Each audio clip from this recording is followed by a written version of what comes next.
Just extraordinary, Jim, yes. How to just have kept going for those long hours that they worked in facing such awful stuff, and much more severe wounds than had been seen before because the weaponry is so much more sophisticated. If you're lucky enough to go to that area of the world, you go into the In Flanders Fields Museum in Ypres, and they provide you with the name and the brief bio of someone they think you might relate to. And I was given the name of Wellington's Eliza Kemp, who was killed by an artillery shell just doing her rounds at night as a nurse. Now, a lot of these non-combatants must have been virtually on the front line too. Yes, they were very well. The men were right there, of course, as stretcher bearers and doctors, right at the very, very close to the line. Nurses were officially not supposed to be in the front line, but they were very close, as her example shows. Exactly. We hear about a post-traumatic stress disorder, and it's been cited again in this latest mass killing in the States. A lot of the men and women in your book must have come home pretty shocked and shattered. Absolutely, Jim. Yes, people, both the ones looking after the people and the people being looked after. Yes, absolutely so. And I think very little was said when people came home, as is often the way with war. Nobody asked and nobody talked. And I think it's a terribly long shadow that's cast, yes. Anna, it's Michael here.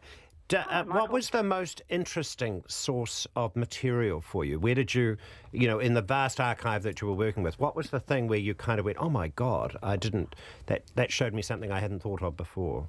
Usually it's the first-person accounts, I would say. It's the letters and the diaries. That's what really brings things to life, and everything just suddenly strikes you with a big blow.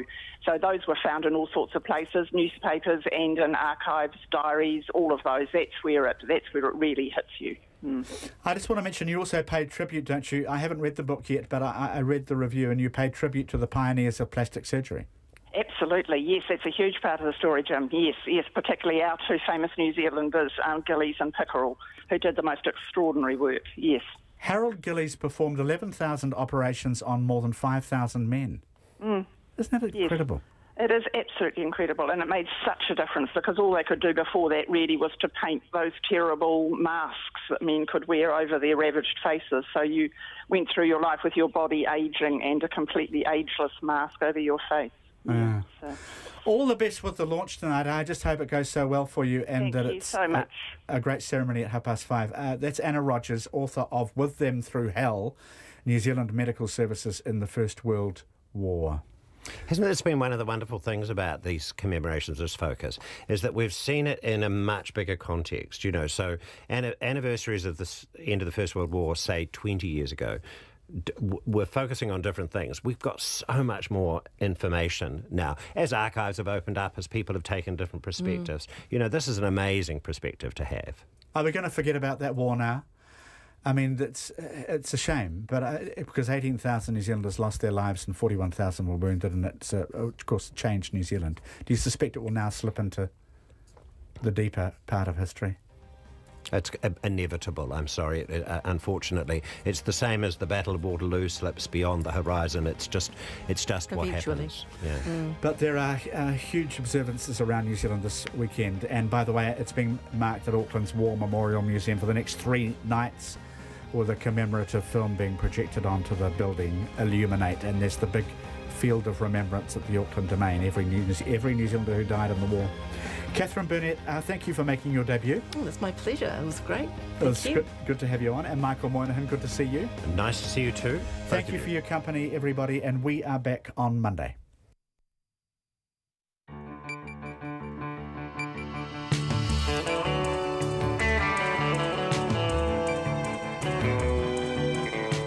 Ki te whakarongo mai koe ki te reo irirangi o Aotearoa. This is Checkpoint. I'm Lisa Owen. On tonight's program, it's the long way round for many West Coasters and tourists alike, with the main route to Christchurch closed until at least Monday after a bridge disintegrated in yesterday's deluge. Westland farmers cut off by flash flooding may be forced to dump milk. It is a race against time as a fleet of tankers is mobilised on back roads to rescue 4 million litres of milk that would normally go by rail and the highway that's now off limits. We'll have the latest. In the US, 12 people are dead after former Marine opens fire in a California bar. He'd been red flagged to police before. And back home, thousands of eczema sufferers rally behind a controversial Auckland GP who's been fined for mixing up his own brew of cream. RNZ News at 5. Kia ora, I'm Katrina Batten. Work won't start on a washed-out section of a vital piece of road until river levels recede in Arthur's Pass. The main road between Christchurch and the west coast was one of many closed by the torrential rain that's been lashing the region over the past 36 hours. Conan Young reports. The Transport Agency says the road won't reopen until midday on Monday at the earliest. A 20-metre section was washed away at Goat Creek. Contractors will need to enter the creek bed to work on the damaged bridge. Having the road out of action will add an hour and a half to travel times for those driving from Christchurch to the west coast, who will now have to use Lewis Pass instead. The owner of the Hari Hari Hotel, Jodie Walkington, says half of her customers travel her way over Arthur's Pass, and she's anxious to get the road open as soon as possible. Ko Conan Young Tēnei. The survivor of a mass shooting in the United States has told how the actions of her friend killed in the attack saved her life. Sarah Rose DeSon was with Cody Kaufman in the bar in Thousand Oaks, California, to celebrate a friend's 21st birthday. She says she heard a gunshot and turned to the entrance to see a man pointing his gun at the person on the cash register. She says Cody told her to get down and she sheltered behind him when a smoke bomb went off. I think it was Cody who yelled or told, said it's a smoke bomb, and he got up, and honestly, he's such a hero. He stood up and he said to us, "Get out." I don't even remember in this blur, but I ran for my life. Sarah Rose DeSon, friend of Cody Kaufman, who was one of 12 people killed in last night's California bar shooting. The Educational Institute has refused to call off next week's primary school teachers' strike despite an improved offer from the Education Ministry. The offer raises the top rates of pay available to some groups of teachers by thousands of dollars. Our education correspondent John Gerritsen reports. The ministry made the offer yesterday afternoon after a week of bargaining facilitated by the Employment Relations Authority. It removes the $64,000 upper limit on pay rates for teachers with diplomas and moves it to $83,000 by 2020, the same top rate as teachers with degrees. The top rate for those with graduate diplomas and master's degrees would rise to $85,500. The Educational Institute says its members will discuss the offer and vote later this month on whether to accept or reject it. However, it says the offer is not good enough to halt next week's rolling one-day strikes. Called John Gerritsen Tēnei. Supporters of a prominent doctor sanctioned for a controversial eczema treatment say they're preparing to take a petition to Parliament. Auckland-based Dr Joe Williams has treated thousands of patients with the skin condition, but a recent High Court decision has upheld fines and sanctions imposed by the Health Practitioners Disciplinary Tribunal. The tribunal ruled he ignored guidelines when prescribing a potent steroid cream for use on children's faces.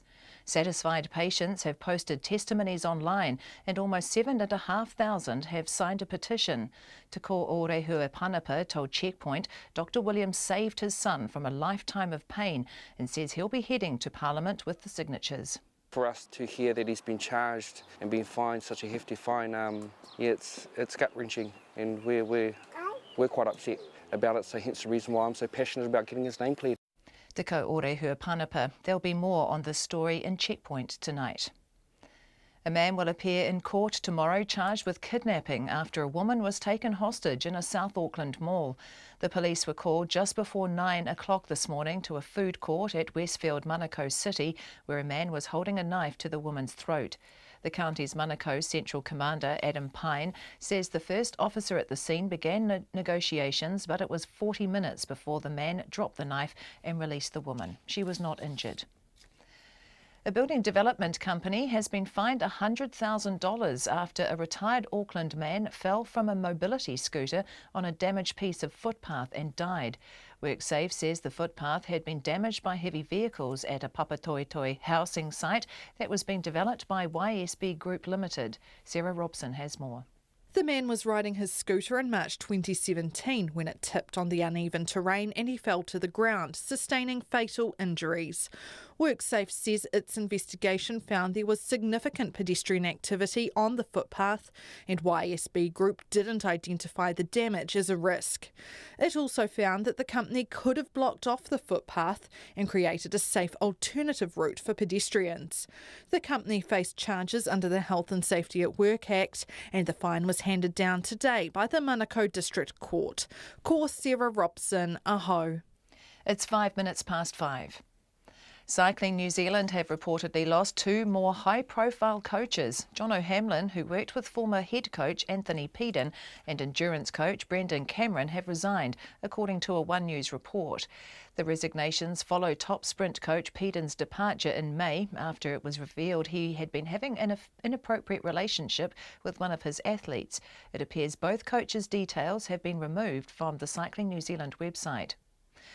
The New Zealand women's cricketers have finished runners-up twice in the T20 World Cup and will need all aspects of their game working to have a chance this time.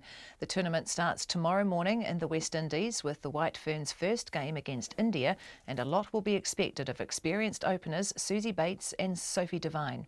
We both know that if we give ourselves time, that we're probably going to be better later on. So for us, yeah, especially over here, it's about adapting and knowing, you know, when to go. But in saying that though, it's probably the easiest time to have a crack when the ball's new and hard and the field is up. So for us, it's that balance between making sure we give ourselves a chance but also attacking the opposition and putting them under the pump. Sophie Devine. Also tonight, the Black Caps take on Pakistan in the second one-dayer in Abu Dhabi. The game starts at midnight with the Black Caps leading the 3-match series 1-0. And a second-string All Black Sevens are currently leading Nauru 36-0 at the Oceania Sevens in Fiji. The next match against New Caledonia kicks off at 7:45 p.m. That's the news. Tonight on Nights, Country Life meets a few folk growing produce for the farmers' market trade. Bic Runga is our Friday night live act. Our Something for the Weekend involves a bunch of bell ringers getting ready to make some noise on Armistice Day. And because Captain Cook observed a transit of Mercury on this day in 1769, we have a sonic tonic dedicated to the planets. On Nights with me, Brian Crump, from afternoon news at 7 on RNZ National. Met Service weather through to midnight tomorrow, and severe weather warnings and watches are in force for parts of central New Zealand. Northland to Wellington, including Coromandel Bay of Plenty, the Central High Country and Wairarapa. Cloudy with a few showers, rain spreading north today, heavy about Taranaki. Rain easing to fine spells and isolated showers tomorrow. Gisborne and Hawke's Bay, scattered rain in Hawke's Bay spreading to Gisborne this evening. A few showers tomorrow, mainly inland. Nelson, Marlborough, Buller, Westland and Canterbury, rain heavy at times with snow to around 300 metres in Canterbury, easing to showers this evening. Showers inland but fine about the coast tomorrow. Otago, showers clearing overnight, fine spells tomorrow with afternoon showers inland.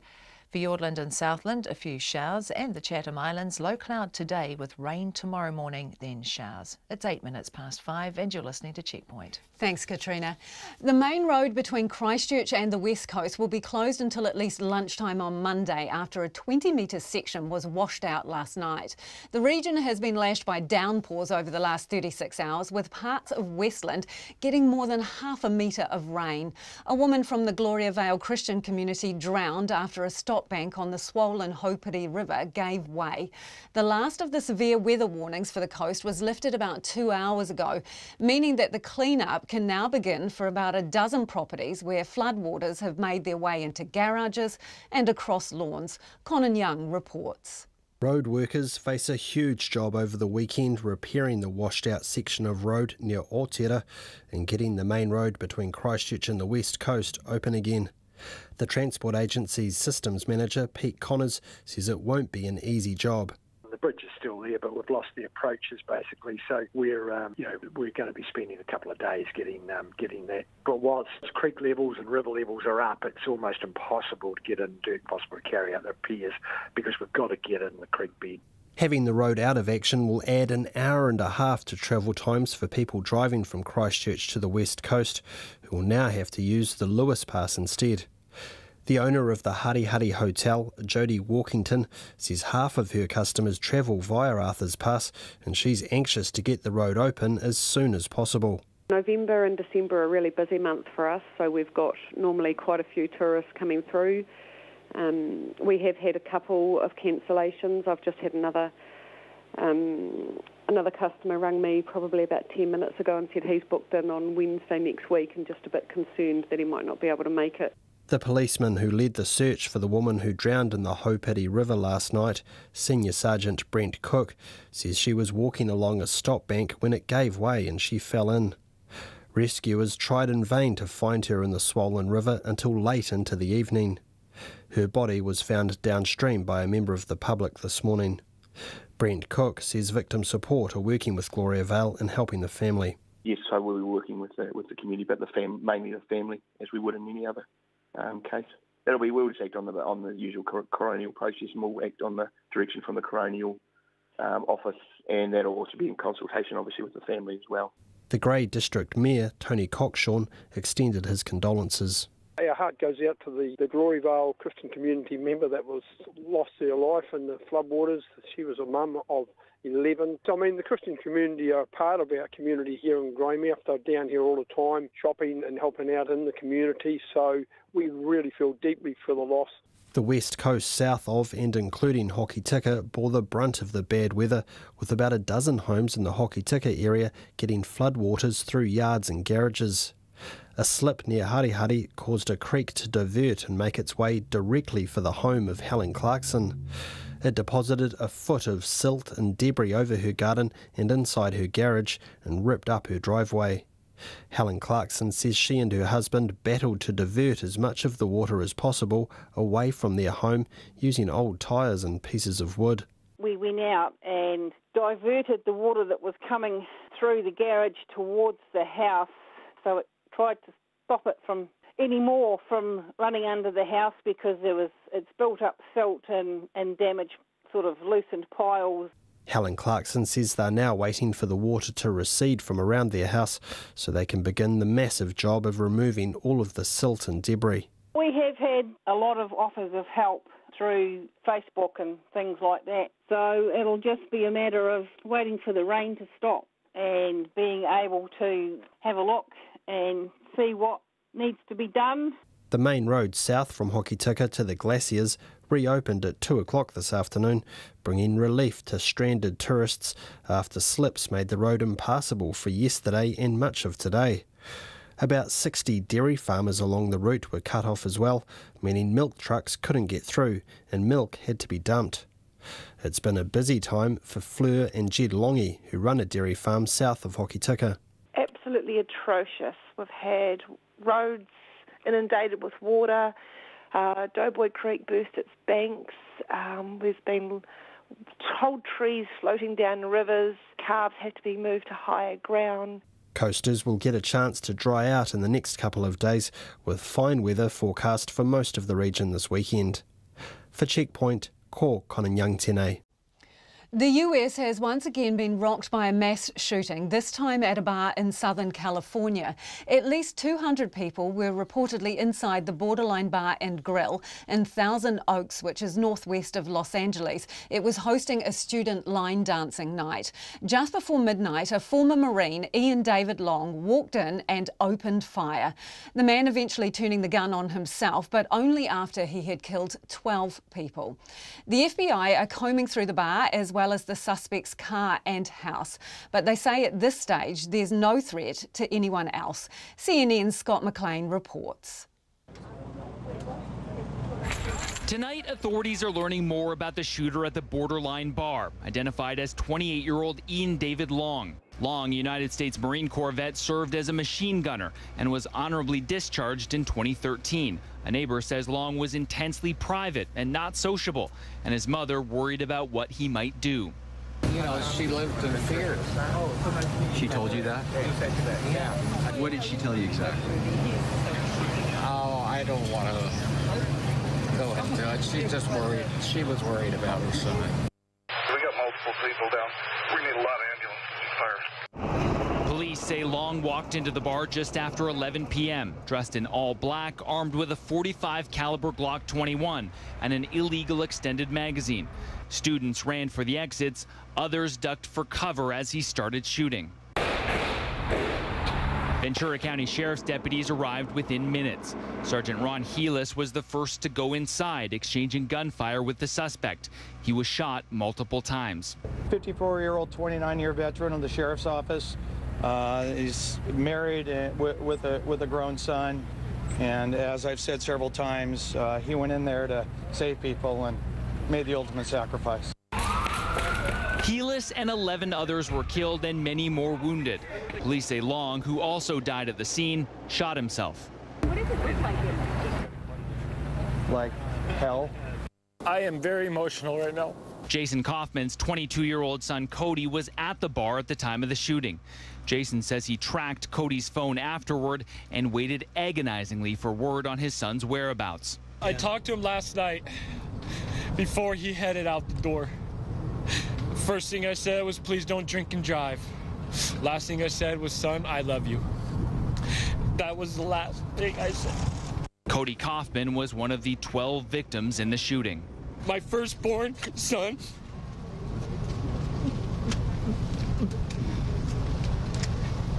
Only him and I know how much I love, how much I miss. Oh, God, this is so hard. Oh, son, I love you so much. Some of those inside the bar when the shots rang out have survived a mass shooting before. I was at the Las Vegas Route 91 mass shooting, as well as probably 50 or 60 others who are in the building at the same time as me tonight. It's a big thing for us. You know, we all are a big family, and unfortunately, this family got hit twice.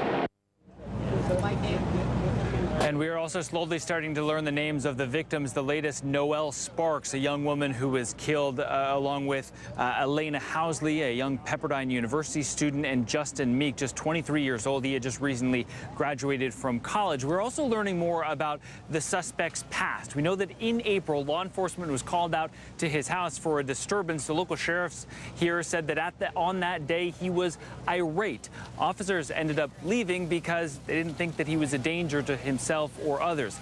His friends say that his personality seemed to change around 2016 after a trip to Europe. He lost touch, he stopped returning phone calls, but still no one suspected that he was capable of anything on the scale of this. And one more thing, this location, Michael and Amra, it was not random to the shooter. He actually frequented this bar and he would have known the layout inside reasonably well.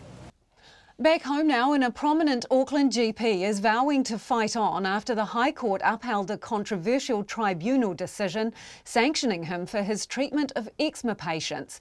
Dr. Joe Williams says he treats thousands of desperate people who suffer from the skin condition and can't get any relief from specialists.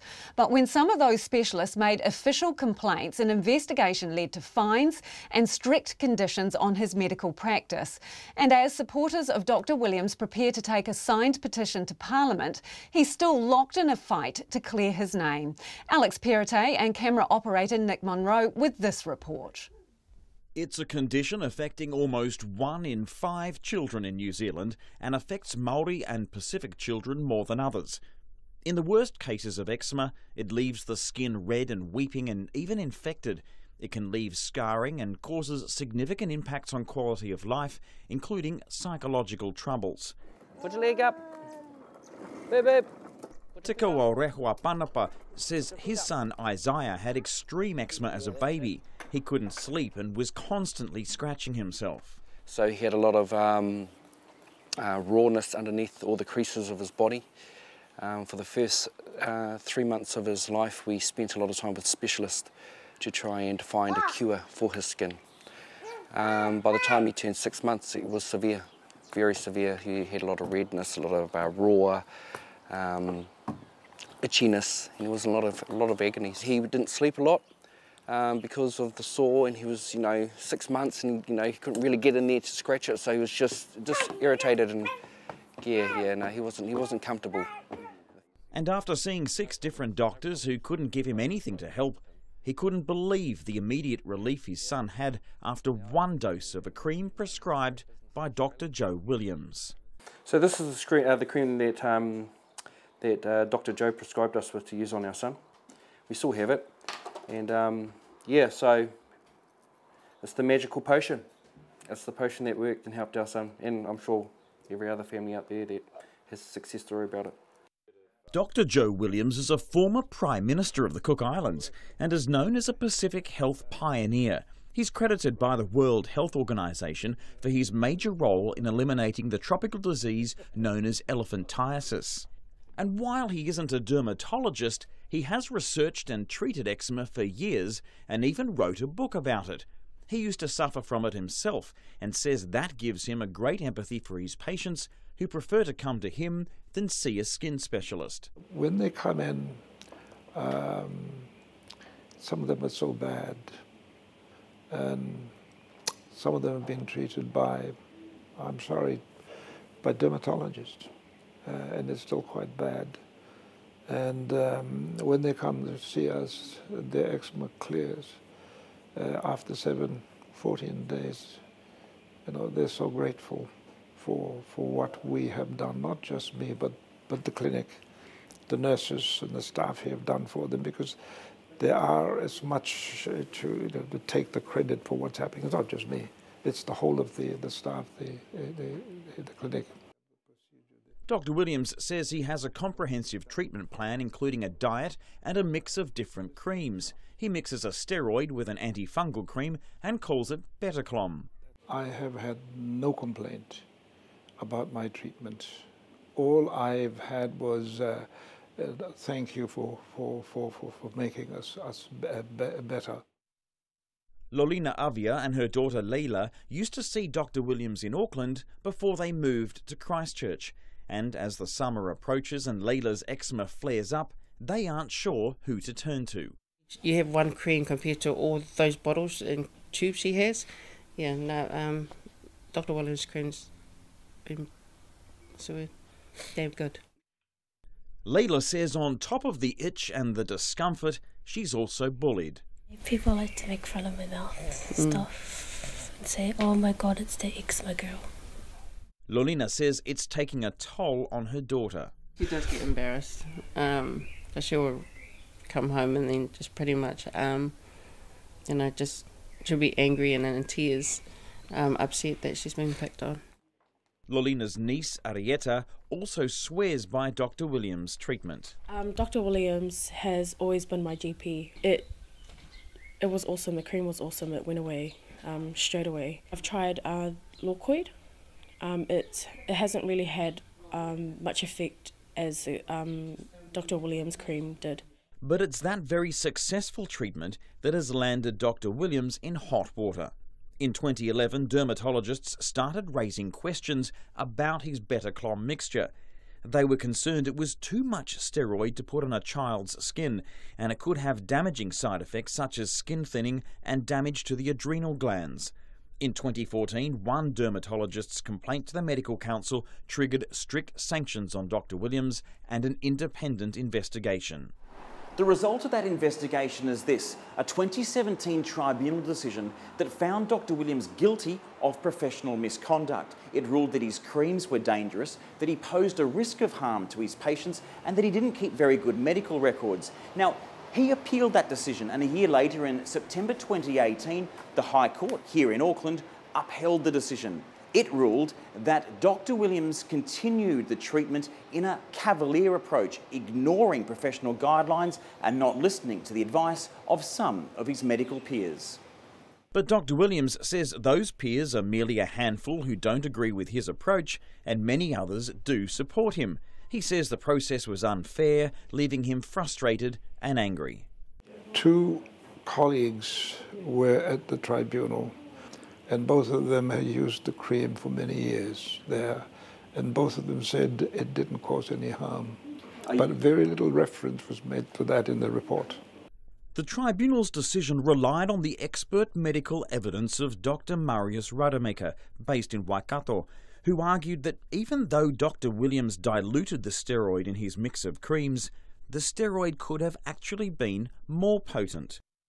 The lawyer who represented the independent body investigating Dr. Williams, Anita Miller, told us via Skype that others at the tribunal hearing agreed. There were others involved in providing evidence, the GP expert, a pharmacist expert, and their evidence was consistent that diluting a potent steroid does not reduce the potency, and indeed the dermatologist expert commented that Dr. Williams' prescribing, and it's his prescribing that's at issue here, Dr. Williams' prescribing of this potent steroid, a combination, was reminiscent of the uncontrolled prescribing of potent steroids from the 1960s and 1970s. But doctors who disagree with the tribunal's expert are speaking up. Dr. Richard Aaron from South Africa has a long-standing interest in eczema and has seen positive results for decades. Also speaking via Skype, he told us he can't make head or tail of the logic. Reasons for the sanction presented by said authorities make no sense to me. I can't understand that at all, because to suggest that if you put 300 grams of potent steroid on the skin, in effect you are creating the effect of 600 grams, which I think was the quoted figure. I can't see that. And Dr. Williams' colleague, also a former Prime Minister of the Cook Islands, Dr. Robert Wunton, says he can't understand it either. It's hard for me to believe that a 50-50 mix of two separate identical medicine will suddenly double the effect of one of those. It's hard to prove. Dr. Aaron says his treatment approach differs from Dr. Williams, but he also uses a steroid. He says he understands why there was an investigation. I can understand why the other, should we call them medical authorities, became concerned about using potent steroids, in particular on the faces of infants, which I do not believe is the correct thing to do. And that's probably what drew the attention of the dermatological authorities to sanction him. That's the cream that we use mixed in a pot like this here.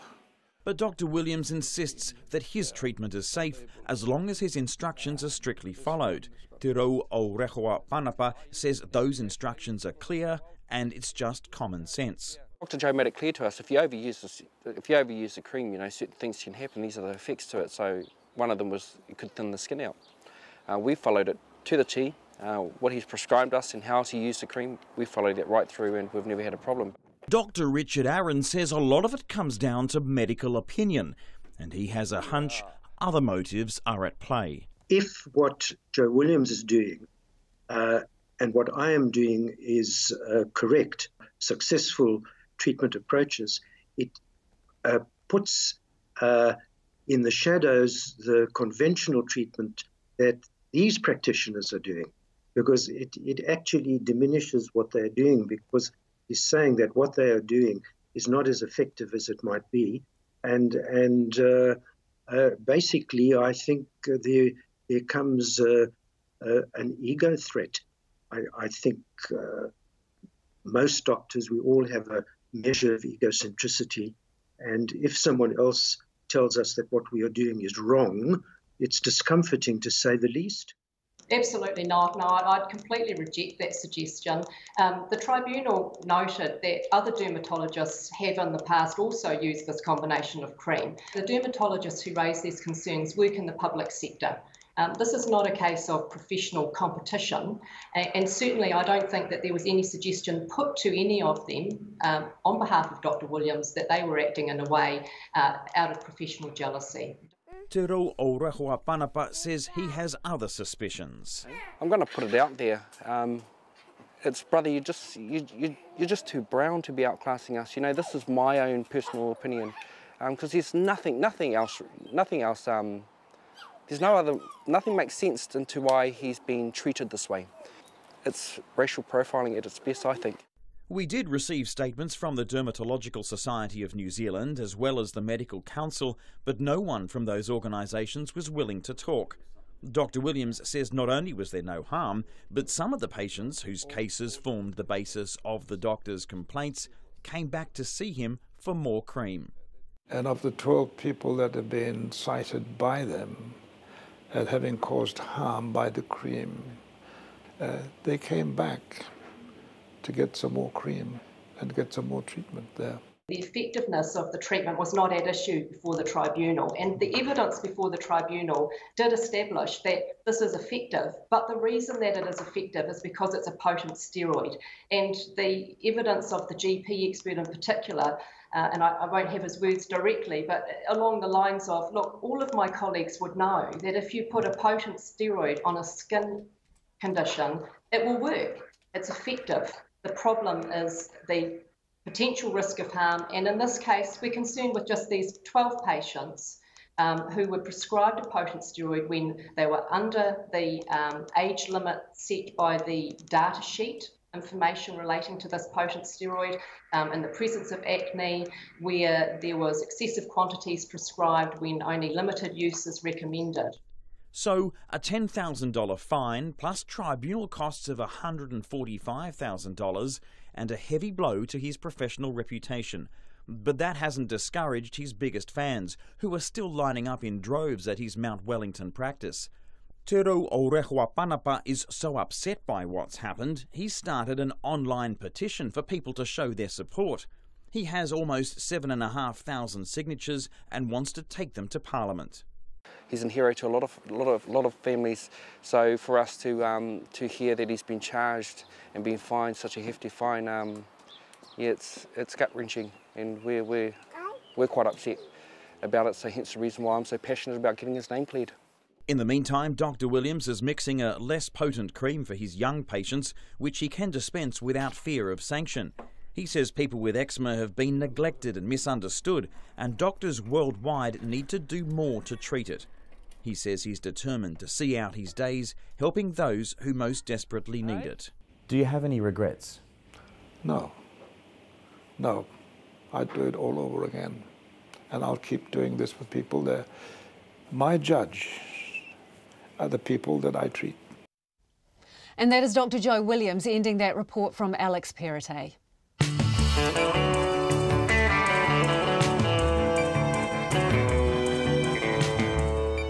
Coming up, should prisoners have the right to vote? Justice Minister Andrew Little is with us live. We speak to 5 Kaikoura business owners 2 years after the 7.8 quake to find out what's changed. And in the US, Democrats demand emergency hearings into the firing of Attorney General Jeff Sessions. We would love your feedback, so don't forget you can text us on 2101.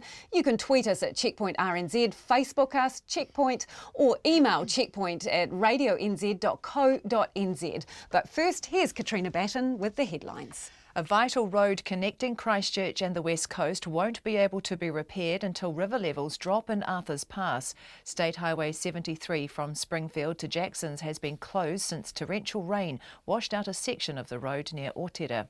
Arthur's Pass and the West Coast south of Hokitika have been worst affected by heavy rainfall over the past 36 hours. The Educational Institute will not call off next week's primary teachers' strikes, despite an improved offer from the Education Ministry. The offer increases the top rates of pay for some teachers by thousands of dollars. Thousands of people have signed a petition supporting a doctor who's been sanctioned for a controversial eczema treatment. Auckland Dr. Joe Williams has treated thousands of patients, but a recent High Court decision has upheld fines and sanctions imposed by a tribunal.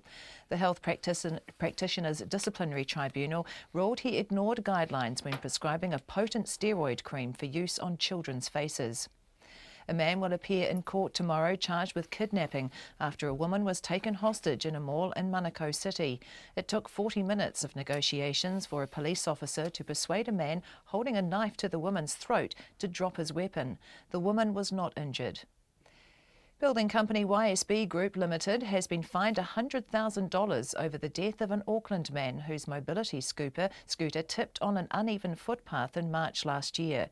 WorkSafe says the footpath had been damaged by heavy vehicles at a Papatoetoe housing development, but YSB Group didn't identify the damage as a risk. Despite a Supreme Court ruling in favour of prisoners' voting rights, the Justice Minister says his coalition government has no position on the matter. The former National Government banned prisoners from voting in 2010. The country's highest court has upheld an earlier High Court decision which says the voting ban is inconsistent with the Bill of Rights. Those are the headlines. I'm back at 6 o'clock. Thanks, Katrina. Time for business now with Nona Pelsier. Nona, the New Zealand's largest retailer, Warehouse Group, so strong lift in first quarter sales. How much money did they make? Well, actually, now how much they made in sales, I can tell you it was, let's see, something like $668 million in sales, and that's across the group. So not just at the Red Sheds, that's also through stationery, their Torpedo 7, that's their sport brand, and Noel Leeming, which is their appliance brand. So overall, up 3.6%. Now that's a lot better than the year before when the sales actually dropped. So good news for the warehouse. They're very happy with that. Now how that's going to play into Christmas is still a question mark. They're certainly hoping they're going to be able to match that, so they'll have a better first half overall. But the Christmas period has got some, question marks with fuel prices, some consumer sentiment lagging behind what retailers would like. We'll see whether people open their wallets this Christmas. That's what we're going to find out. So they're putting those good numbers down to anything in particular? Yeah, they had better margins, and they've really smartened up their business model. They're offering everyday low prices rather than discounting prices. They think that's working and resonating with their customers for sure. Okay, what else? Well, now look, I'll tell you what, their share price rose 0.5% by 1 cent to $2.10. That's in line with the overall market. It ended up 0.4% by 35 points to 8,931, which is pretty good because Asia generally is down today, including Australia. It's down by about 0.5% too. And our currency, it held on to its, actually it dropped a little bit overnight to 67.3 US cents. Still pretty high though. 93 Australian and 51.6 pence. All right, fantastic. Thanks, Nona. Appreciate that. Let's go now to a little bit of your feedback. We've had a ton of it. This is in regard to Alex Peretay's story regarding Dr. Joe Williams. Now, he is the GP in Auckland who's been sanctioned for the way he treats eczema patients, in particular, a cream that he mixes up. Like I said, pages of feedback. Let's get to a little bit of it. Dr. Williams rocks, says this person. My son suffered for years until Dr. Williams. He knows his stuff and he really helps people, gives them a far superior quality of life, says that person, Nades Charlton. Thank you so much for getting in contact with us. But this from Mary, she says he uses high-dose, long-term, large amounts of topical steroids in infants and young children. Of course it works, she says, but it's dangerous and entirely inappropriate, says Mary. They're just making an example of this man, says Jude. Sad, sad, sad. He should be awarded a medal for the work and success he's had. I'll try to get some of to more of that later because there is lots of it. Keep it coming. We're 2101 on the text. But now the long-time inmate and jailhouse lawyer leading the fight to get prisoners voting rights says the government must change the law immediately after the highest court in the land ruled in his favour. The Supreme Court upheld an earlier High Court decision which says banning all prisoners from voting is inconsistent with the Bill of Rights. The former National Government removed inmates' voting rights in 2010. Prisoner Arthur Taylor originally took the case to court, saying the law was racist and a breach of basic human rights. Today he told Checkpoint it's time for a change. This has been a hell of a battle, spanning 4 years, many court hearings, the High Court, the Court of Appeal and Supreme Court. When it lost in the High Court, the Crown appealed to the Court of Appeal. Parliament should now urgently change the law. And I call on the government to introduce a bill repealing the 2010 Electoral Act amendment that removed the rights of prisoners serving 3 years or less imprisonment to vote. All New Zealanders' basic human rights, as affirmed in the Bill of Rights, have been immensely strengthened by today's Supreme Court judgment.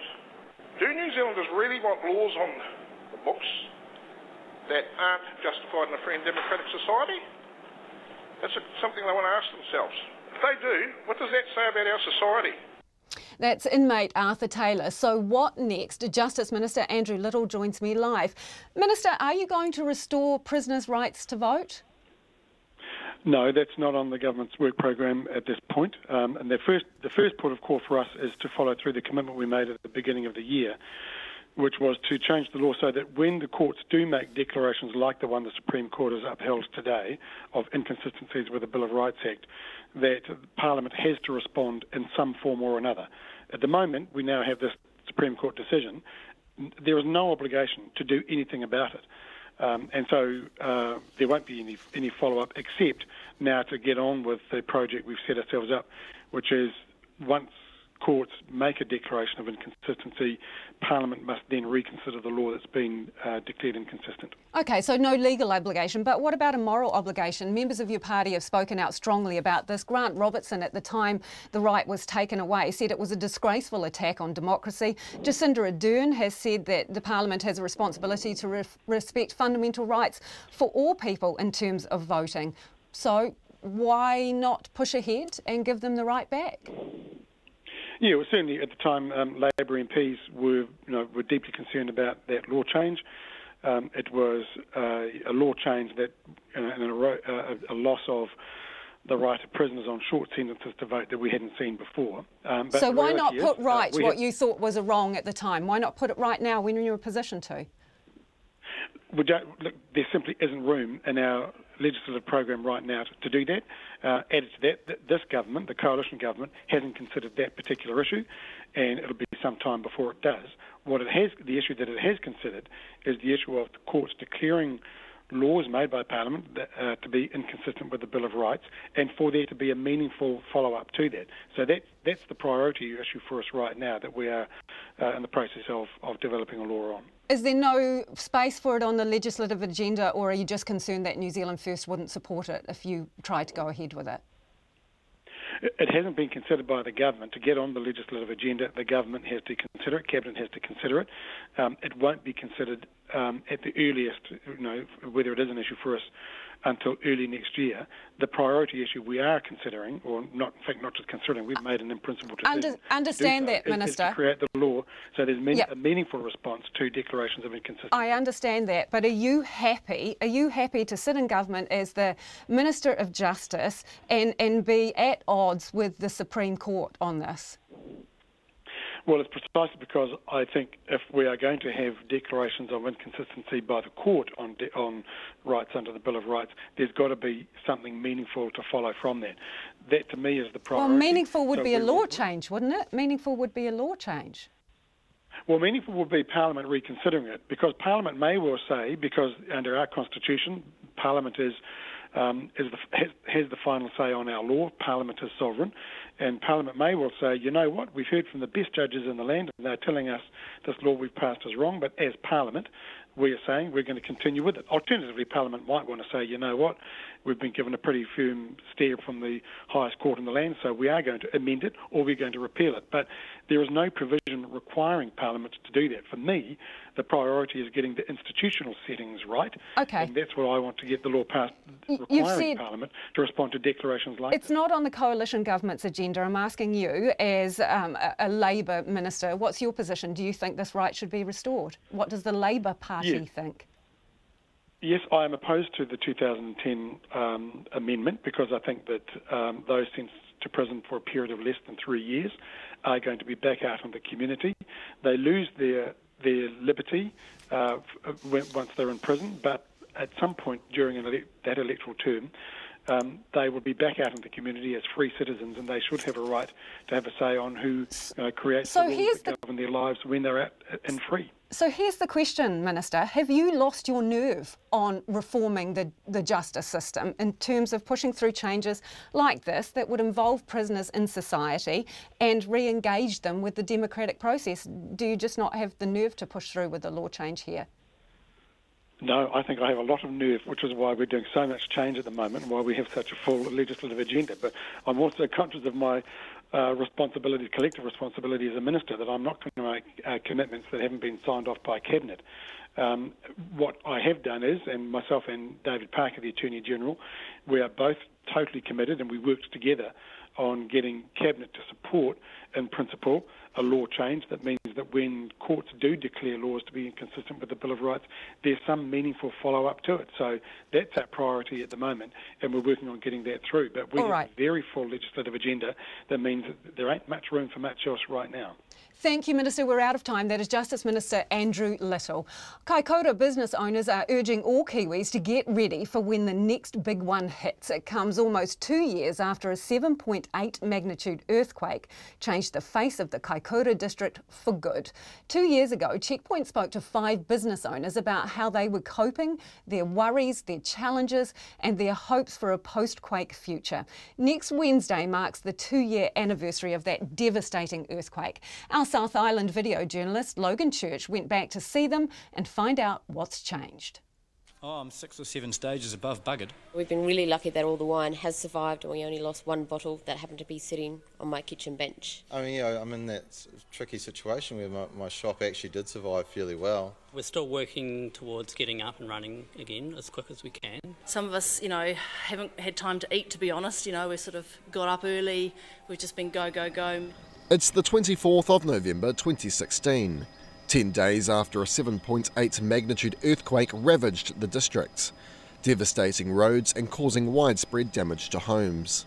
Around the table at the Whaler, the first pub to reopen post-quake, sits a pharmacist, a winemaker, a sports shop owner, a cheesemaker and a head chef. They are exhausted, stressed, dazed. Their lives have changed forever. But fast forward almost 2 years. Those 5 business owners came together to meet with us again in the same place. I asked everyone a very simple but equally complicated question. In the last 2 years, what's changed? First up, David McKee, the owner of the local pharmacy. Everything, really. Initially at that stage we were interviewed, we were just running on adrenaline. And then we entered that merry dance with insurance companies. And David says in some ways, dealing with his insurer was far worse than the earthquake itself. Earthquake hit, pharmacy building was substantially damaged. It's a $1.1 million building. They offered us $200,000, take it and leave it. We're done. To which we said, we can't repair it for that. And their engineers said there's nothing wrong with it. Our engineer says, well, you're wrong, there's substantial damage here that cannot be fixed with injection. And we dance around like this month after month after month. And it's still ongoing. There's no spare space left in Kaikoura, so we're shifting into a shipping container. And probably only for a small number of weeks, but that'll be December and January, which is the height of our tourist season, running out of four 20-foot containers. Sitting next to David is Mel Skinner of Essel Wines. As far as wine company, nothing has changed, and that's the reason I took on other contracts instead of working for my wine company. So for the last 23 months, I've been working doing economic recovery and just finished up doing that this week. I asked Mel what she saw working in her new role. Anything related with tourism was very heavily affected. So anyone that relied on people actually coming into town lost their market. Our market was down 60%. From the earthquake all the way through until that road opened. So that's massive for our businesses. And particularly they lost it right at the beginning of a peak summer period and then lost that for half the summer as well of the next summer. So all your retail, hospitality, accommodation and tourist operators were heavily affected. We did, the accommodation sector, we were able to work with the workforces coming through and utilising the accommodation for that. On the hospitality side, we also implemented the Hospo project, whereby the workers in the village, so there's 300 people living in the village, they use the hospitality businesses to provide their lunches and dinners as well. On Mel's left, Dwayne Fussell of Coastal Sports. Same question. How have things changed in the last 2 years? When we last spoke, it was every day. We were just taking it one day at a time. There was a different plan every day. We were shutting the store down. We were moving down to Christchurch, doing a closing down store before Christmas because we just landed all our Christmas stock before the earthquake. So that was one of our massive challenges, that we had all these bills to pay and we had to come up with a plan to get rid of that excess stock going into the next winter. So, we were panicking a bit. Dwayne reopened his sports store, but there weren't any customers. He fought on. I paid my business interruption insurance, but That's good when you have your business burned down or it disappears one night, but if you can still open your doors to an empty street, that doesn't normally come into effect. So just be aware of that one. If you're running a retail business out there, don't think things are always going to be good just because you've got your insurance. Dwayne reckons he's spent more than $100,000 on business interruption insurance in the last decade. He's not seen a cent from his insurer as he can, technically, still open his doors. But regardless of all the pressures on his business, he held on to all of his staff. I said from day one, if anybody's going to lose their job, it'll be me. I'll go find something else. Well, you guys run the shop. And yeah, it never quite came to that. I managed to keep my job as well, so it was good. Took a pay cut, but yeah, no, it's been a really interesting road. I know my business a lot better now. I know where my strengths are. If you can survive it, it definitely makes your business stronger. For Daniel Jenkins of Kaikoura Cheese, everything changed when that earthquake struck. He still feels that every day. We're still dealing with that now. We're like really in the deep end of that right now. What do you mean by that? So about a month before the earthquake, we invested in some equipment for our cheese making to grow the business and get it to a stage where it's humming along, working well. And when we invested in that equipment, we had the earthquake and we essentially lost majority of our business for a year.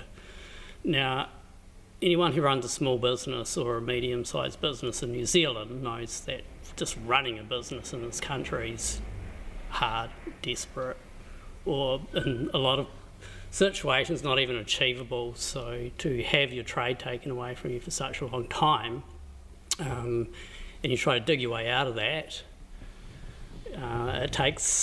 it's going to take a few seasons to get through that. But now he's looking to the future.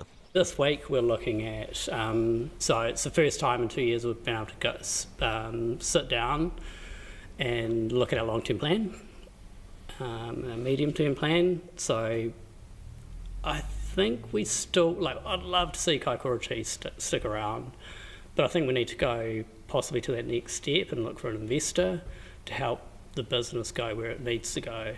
Finally, Fiona Nicholson of Hapuku Lodge. Well, I remember sitting here and thinking, I haven't had a shower for 8 days, I haven't eaten, I'm exhausted, I haven't slept, and everyone was in the same situation. And I think we all should have shared those stories. And it was interesting, actually. I remember looking at David at one point and seeing the emotion in his eyes and realising, I'd been in quite a bubble at that point, going, I'm just focused on my business, the lodge, my staff, my guests that we had in the house that we were trying to evacuate.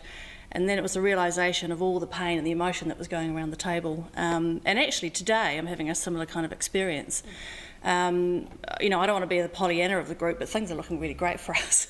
And it's been hard work, but I think it hasn't been as tough as some of the others have really faced. We haven't had to, lucky for us, deal with the insurance side of things. Everyone here around this table is optimistic about Kaikoura's future. They see it growing, welcoming new people to replace those who left. A hub for food and hospitality and tourism. But the reality of living in a country like New Zealand is not lost on anyone here. The authorities, the government, local councils, insurance companies are frequently criticised for their response to natural disasters. So, what message do these business owners have for them? I don't know if we can get our government or council to learn from these. They're going to learn basic stuff, but the next disaster, people are going to go through. They're going to have to go through it, and there's going to be one. Whether it's in Wellington, like 2 months ago in Wellington, a truck crashed on the highway, and the whole city nearly shut down. Man, they've really got to sort that. If they can't deal with that, they're not going to deal with an earthquake. Oh, no. It's really obvious from where we're sitting. I've learnt that it has to be community driven, the response. Economic recovery here started in this pub by the people sitting around me now. They brought everyone together, brought the businesses together, and all the plans actually were developed a lot by the businesses themselves, and they drove that. If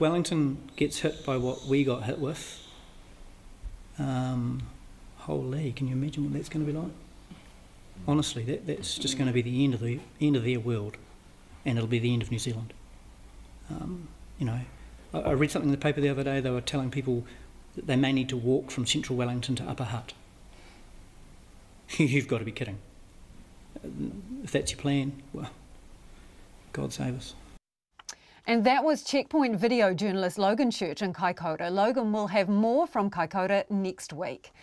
Democrats are demanding emergency hearings into the firing of Attorney General Jeff Sessions and warning of a constitutional crisis. The US President Donald Trump has put the country's top legal department into the control of Matthew Whitaker, who's already expressed a lot of scepticism about the special counsel's investigation into Russian meddling in the 2016 elections. The BBC's John Sopel reports. Jeff Sessions, until last night, Donald Trump's Attorney General, and punchbag. After months of public abuse, the president finally moved from ridiculing his senior law officer to firing him. And it was a glassy-eyed Jeff Sessions who bade farewell to staff. Sessions' crime in the president's eyes had been from overseeing the Russia investigation into whether there was collusion between the Trump campaign and Moscow. No one can be surprised that Jeff Sessions was made to walk the plank. He was living on borrowed time. What's raised eyebrows and caused concern is the man who's now the acting Attorney General. He's been openly hostile to the Mueller investigation, and that leaves a burning question. Is Donald Trump planning to axe the inquiry altogether? In the short term, the man now running the Justice Department is Matthew Whitaker, a Trump loyalist. So I could see a scenario where Jeff Sessions is replaced with a recess appointment, and that Attorney General doesn't fire Bob Mueller, but he just reduces his budget so low that his investigation grinds to almost a halt. To dwindle his resources. And he wrote this: investigating Donald Trump's finances or his family's finances goes beyond the scope of the appointment of the special counsel. It is time for Rosenstein, who's the acting Attorney General for the purposes of this investigation, to order Mueller to limit the scope of his investigation. Democrats are suspicious. Protecting Mueller and his investigation is paramount. It would create a constitutional crisis if this were a prelude to ending or greatly limiting the Mueller investigation. But what's the fuss about, says the White House? The Mueller investigation has gone forward using your tax dollars. We have not impeded it at all. We had an Attorney General who was recused from it. We now don't have an acting Attorney General who's recused from it. Nobody wants to prolong it. We've done everything that we've been asked to do. A breaking point where Donald Trump goes nuclear and fires Robert Mueller has long been anticipated. It hasn't happened yet. It doesn't mean it won't happen. The BBC's John Sopel reporting. The captain of an amphibious duck boat that capsized in July on a Missouri lake, killing 17 people, has been charged with negligence. A grand jury found the 51-year-old failed to assess the incoming weather before he took the boat's 31 passengers out on Table Rock Lake. Colleague Luke from Reuters has more. The captain of the duck boat that sank on a Missouri lake in July was charged Thursday on 17 counts, 1 count for each passenger who died. 51-year-old Kenneth Scott McKee is charged with misconduct, negligence, and inattention. The indictment states that McKee failed to properly assess the severe weather or instruct passengers to use personal flotation devices. Mr. McKee operated this particular vessel under conditions which exceeded those for which this vehicle was able to withstand. And finally I said, Lord, just let me die. Let me die. I said, I can't keep drowning. On July 19th, 31 passengers were aboard the World War II-style duck boat on Table Rock Lake when hurricane-strength winds swept in, churning up the water and sinking the craft. Tia Coleman lost her husband, 3 children, and 5 other family members. My family really meant everything to me. It's a house now. It's not a home anymore. The tour operator Ripley Entertainment, which operates under the name Ride the Ducks, is being sued by families of 4 people who died. McKee, who is not yet in custody, faces up to 10 years in federal prison without parole for each count and a $250,000 fine. And time for your feedback just before the news. You feel very strongly about this case involving Dr. Joe Williams, who was sanctioned for treatment of eczema patients.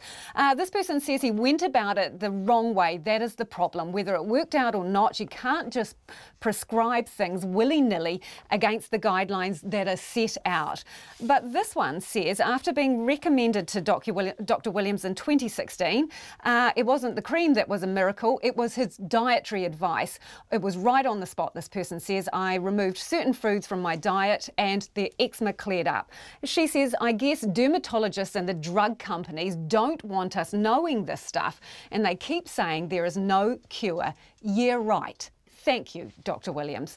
And this one, thanks, Dr. Williams, from the bottom of my heart. I am so grateful to Dr. Williams. He helped me maintain my life without eczema, bless him. I was resigned to the fact I would have to live with it. When I was recommended by 2 reliable sources, I went and haven't looked back. RNZ News at 6. Ngā mihi nui, good evening. Ko Katrina Batanaho. The Education Minister says the latest offer on the table for primary school teachers is as good as it's going to get. Chris Hipkins is disappointed the teacher union has decided to push ahead with strike action starting in Auckland on Monday and rolling out across the rest of the country throughout the week. The union says the proposal, which would see most teachers get on average an extra $10,000 annually in their pay packets by 2020, is not good enough for it to call off next week's strike action. Mr Hipkins says teachers weren't even given the opportunity to vote on the latest offer before the union dismissed it. The latest offer that the government has made is it. There is not going to be any more money, and so they can choose to accept the offer. They can ask for the offer to be reconfigured, but striking in the hope that more money will eventuate is going to lead to disappointment. Education Minister Chris Hipkins. The Educational Institute says the offer wasn't different enough to call off the strikes, but it will be put to members next week. Work won't start on a washed-out section of a vital piece of road until river levels recede in Arthur's Pass. The main road between Christchurch and the west coast was one of many closed by the torrential rain that's been lashing the region over the past 36 hours. The Transport Agency says the road won't reopen until midday on Monday at the earliest. A 20-metre section was washed out at Goat Creek. Contractors will need to enter the creek bed to work on the damaged bridge.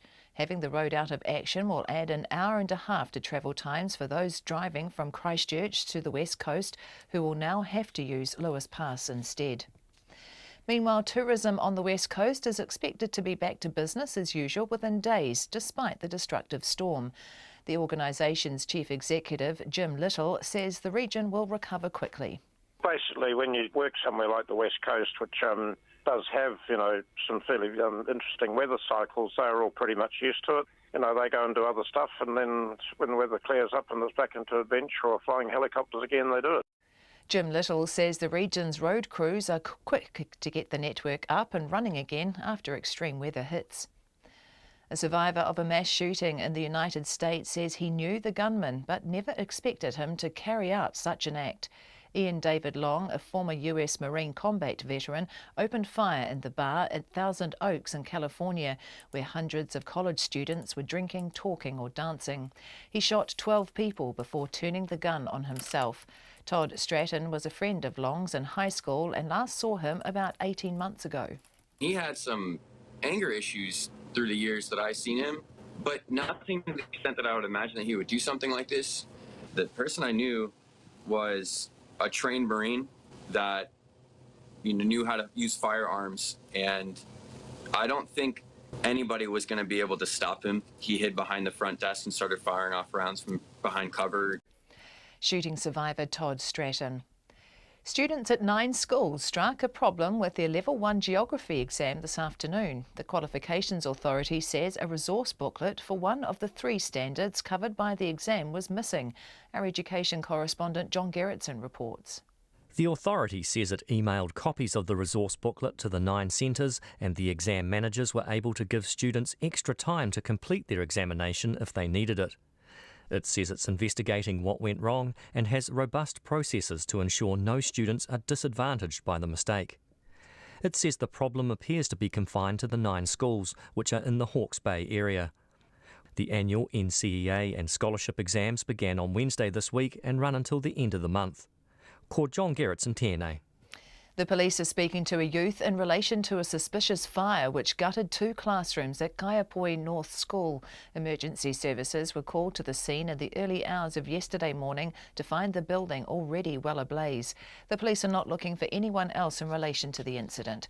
The case will be referred to Youth Aid. Bananas are in short supply throughout the country, and supermarkets say it may be weeks before they're fully restocked. Those affected include Countdown, Pack and Save and New World supermarkets. Annika Smith reports.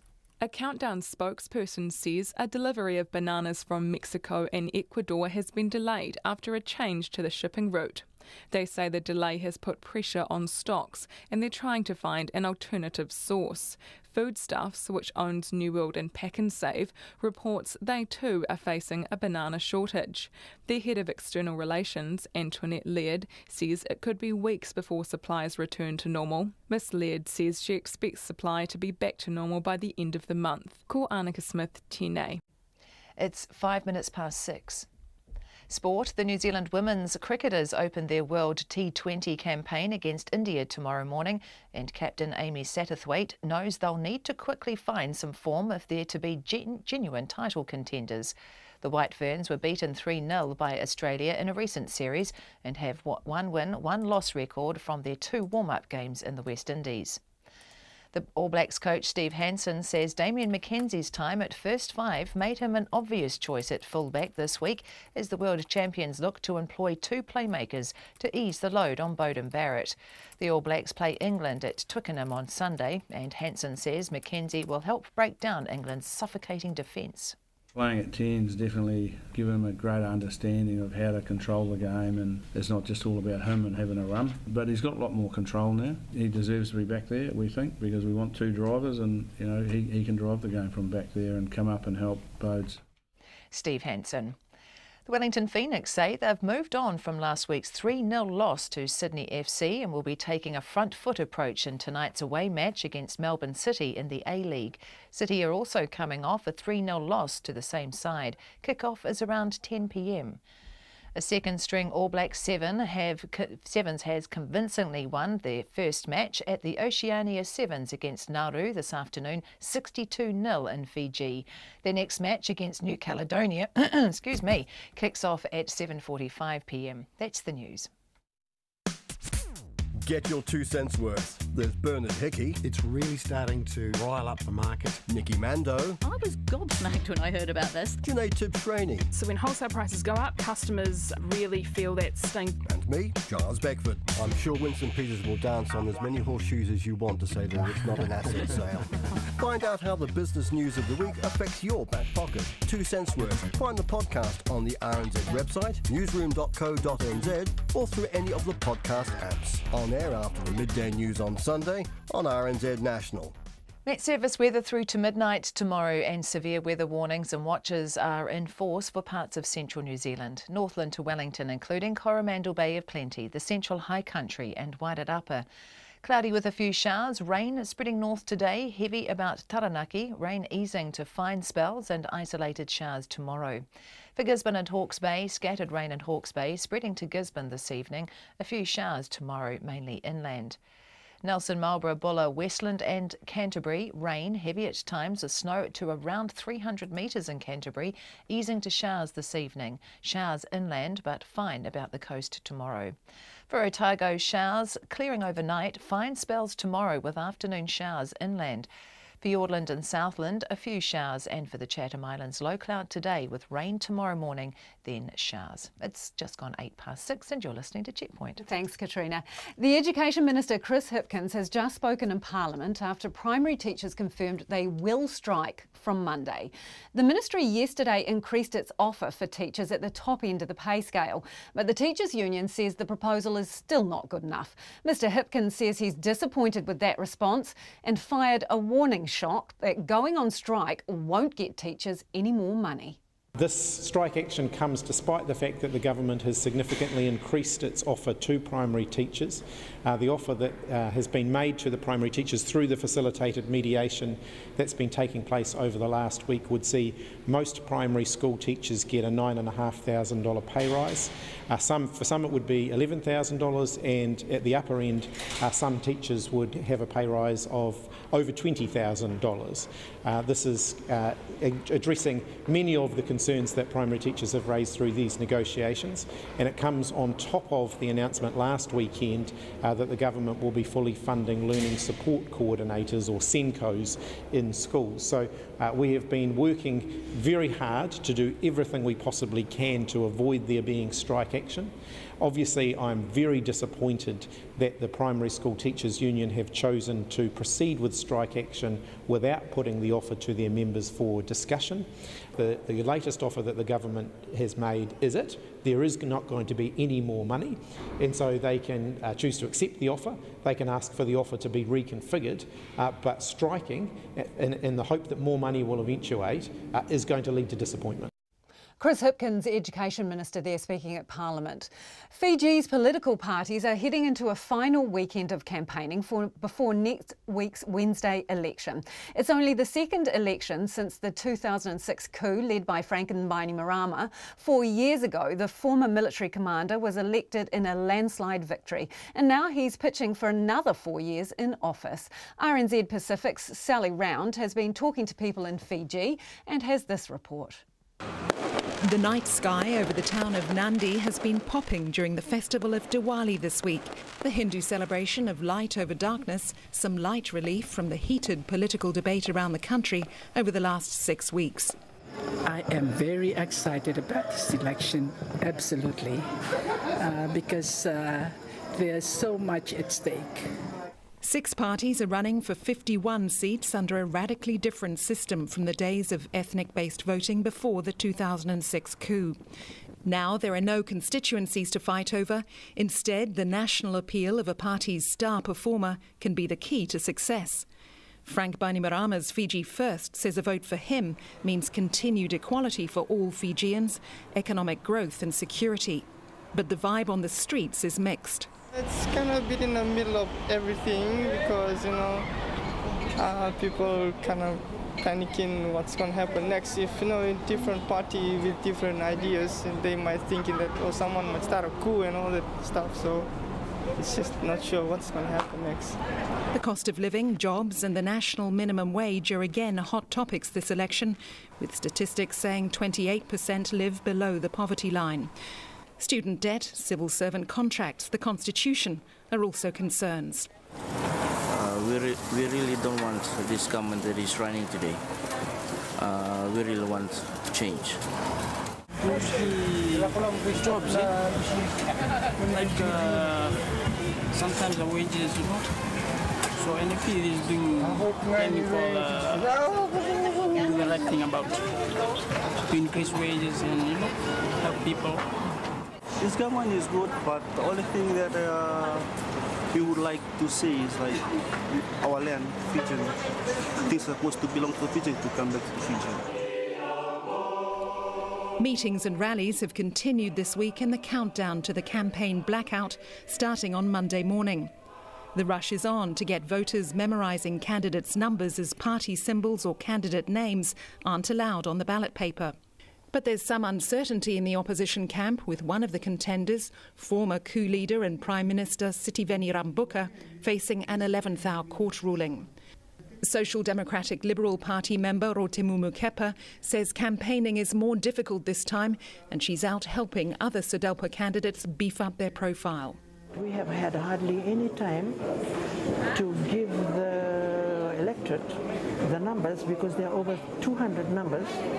We are going out as a Team Kappa or Team Linda and trying as best we can to see which areas we can target. Labour's Aman Ravindra Singh says it's hard to compete with Fiji First, which is still opening new developments and handing out grants in the run-up to the election.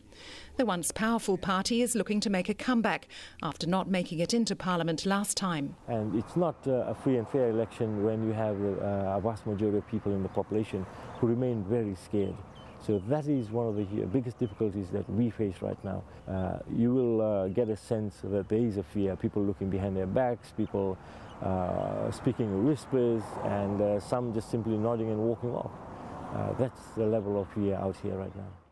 Fiji's sugar belt has seen several devastating cyclones and massive floods over the past 4 years, and is one of the key battlegrounds for the poles. Actually, a lot of things are improving, especially on the lease land and the cane farm. They are giving a lot of grants in FSC, weedicide, fertilizer, and making up the roads. I hope the Fiji Fest would win and have a good future. Fiji's remote communities have already gone to the polls in early voting this week. In Fiji, for Checkpoint, Sally Round. And if you were watching that story, the pictures there were shot by RNZ Pacific's Koroa Hawkins. A mother of 11 from the Gloria Vale community died. A bridge collapsed and a section of the road was washed away after wild weather hit the west coast yesterday. The woman was swept to her death when part of the stop bank on the Haupiri River collapsed last night. The main road between Christchurch and the west coast won't reopen until Monday after a washout last night. Westland Milk CEO Tony Brendish told me the damaged roads were proving a headache for farmers who are trying to get their milk out, and it's a race against time. We do still have a group of farmers at around Lake Haupiri who we can't access with our tankers to collect their milk. Now, many of them will have storage and they can store their milk up to 72 hours. But at this stage, we still can't get to them because of the road closures. So if that continues to happen and we're unable to collect their milk, then they will have permission to be able to dump that milk because it won't be safe to collect it after that period of time. And what kind of quantities are we talking about, Tony? Look, it's hard for me to say, Lisa. It varies by farmer in terms of what they would have, but I don't have an exact number for you. And hopefully we won't have anything spilt because hopefully the roads will get open.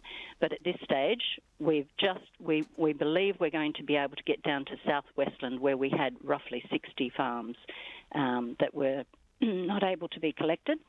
But we believe we'll be able to get to those very soon this afternoon. But the Lake Haupiri area is still closed to us.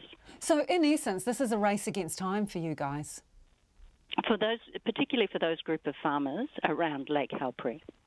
And in terms of logistics, what does this tack on to your travel times? Because as you were saying, Arthur's Pass is closed. They have to take routes that Lewis Pass. So what does that mean in practical terms for you in terms of time? And have you managed to get as many drivers as you need? So it's not just an issue of time. It's literally, as you say, finding as many drivers as we can. And we've had such fantastic response from a number of the contractors who have made themselves available and got vehicles across to us in order to pick up product.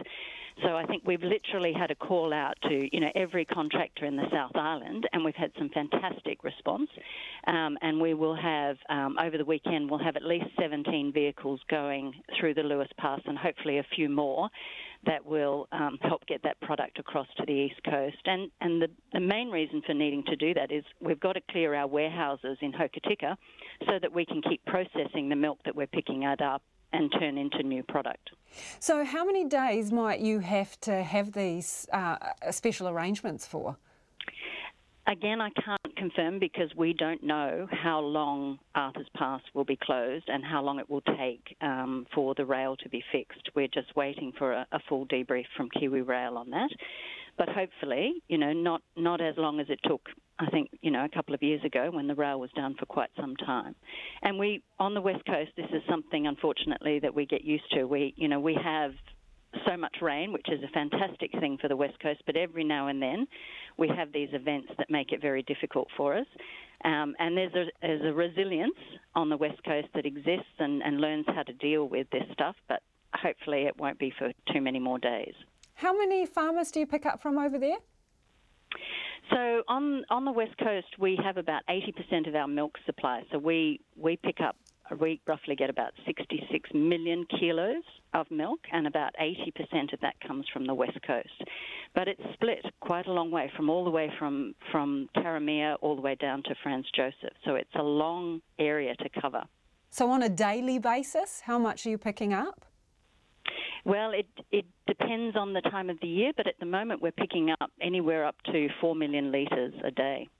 So this is serious business for you if you can't get it out in time. It really is. It really is. You know, for us, it couldn't have happened at a worse time because we are in our peak season, so very high volumes of milk normally coming through at this time. So, yeah, the timing's not great, but as I say, there's a resilience that not only exists for our shareholders on the West Coast, but particularly our employees who have done an amazing job to keep the factory running all through this. We didn't have any stoppages on the plant during this process and managed to, work safely during some very difficult working conditions. Westland Milk CEO Tony Brendish there. A tiny far north conservation group fighting the swamp Kauri trade is celebrating a major victory today in the Supreme Court. The court has ruled it's unlawful to export slabs of Kauri as tabletops, and the same goes for scantily carved logs. Lois Williams reports.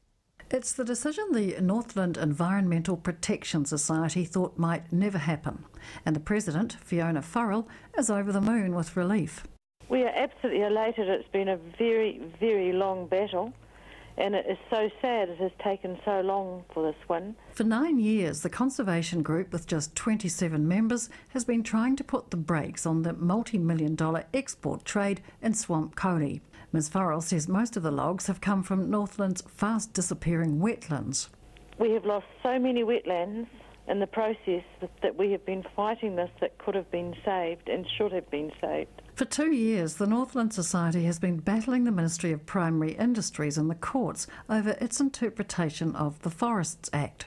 The Act allows the export of native timber as long as it's a stump or a finished product.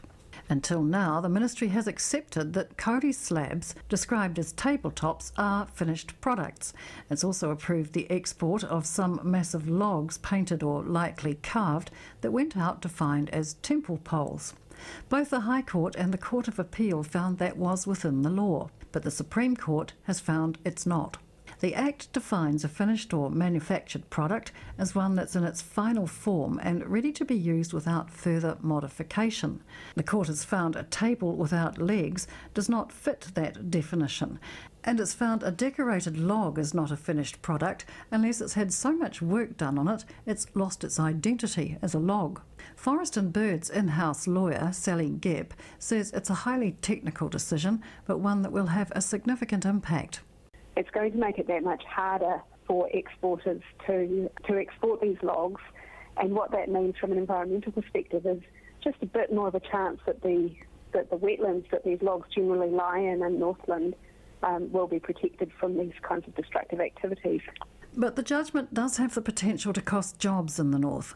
Nelson Parker, who employs 10 people at his Kaihu shop and yard, sells highly crafted swamp Kauri objects and furniture to visitors. He also exports the controversial tabletops.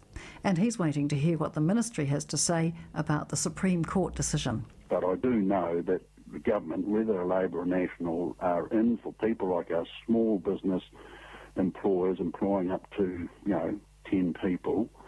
They're not going to forsake us. We've got a good product, and we know that, and the world knows that. And if they will have to come all the way to New Zealand to get it, well, that's good. The Ministry for Primary Industries says it welcomes the clarity the Supreme Court judgment brings to the definition of a manufactured Indigenous product.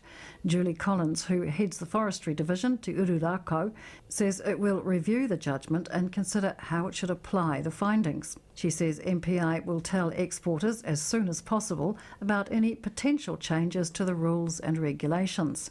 But Fiona Farrell is adamant there's no longer any wriggle room for the exporters of swamp Kauri tabletops and totem poles. It is still being exported. It is still going out as tabletops, as finished product. Well, as of today, it will not. For Checkpoint, Lois Williams.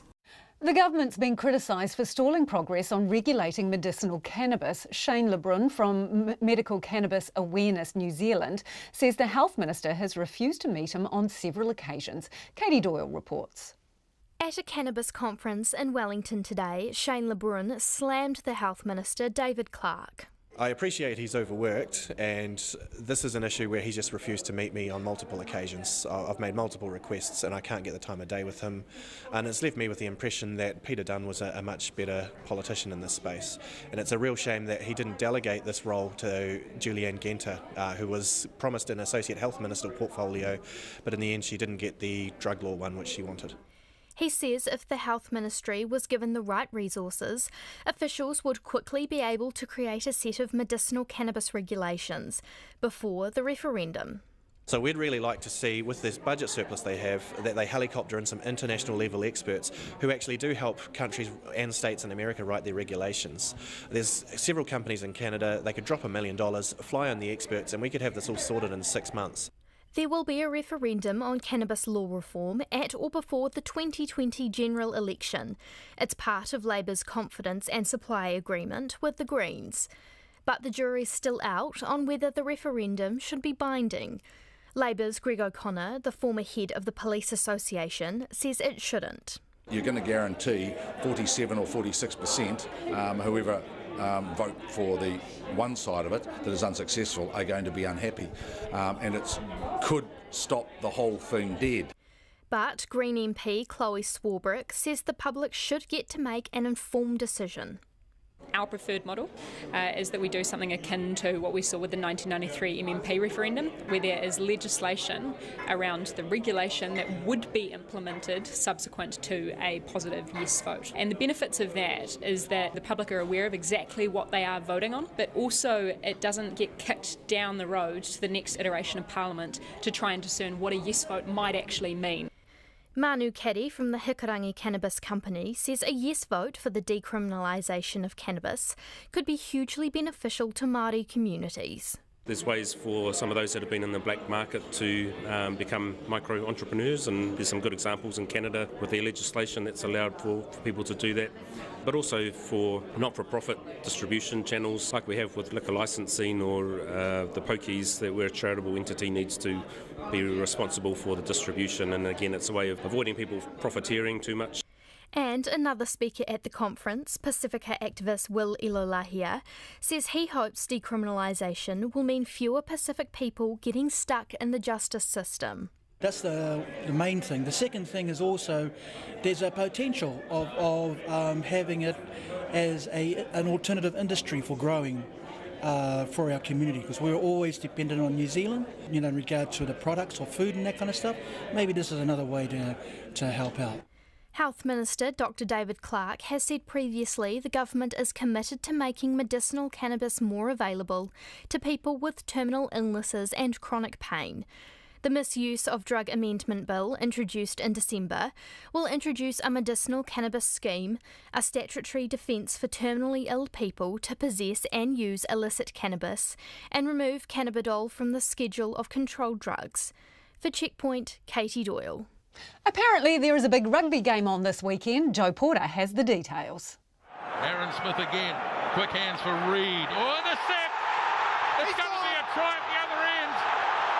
Tuilagi's going to score a famous and deserved victory for England at Twickenham. England pulled off one of the greatest victories in their history as they ended the All Blacks' 20-match unbeaten run in 2012 at Twickenham.